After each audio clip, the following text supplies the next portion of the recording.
Ретко помеѓу граѓаните е познато, посебно кај жените, дека менопаузата е еден од предизвикувачите на остеопороза.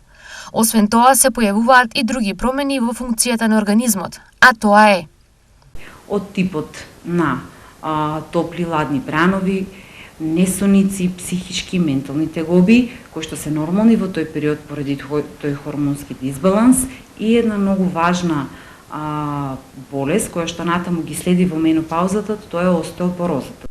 Во превенција за остеопорозата постои радиолошка метода, Односно позната како DEXA, која што го мери дензитетот, јачината на коските, која што може во тој перименопаузален период да ни биде превентивна метода за да откриеме дали постои остеопенија, дали постои остеопороза, за натаму да знаеме како жената да ја третираме.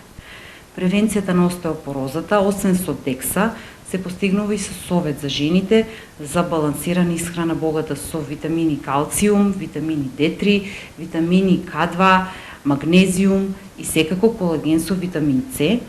Менопауза кај жените е период кога ќе се помине 50-та година од животот. Во организмот на жената престанува репродуктивниот процес. Предвестник на тоа се чувствата на тегоби, како на пример така наречените ладни и топли бранови.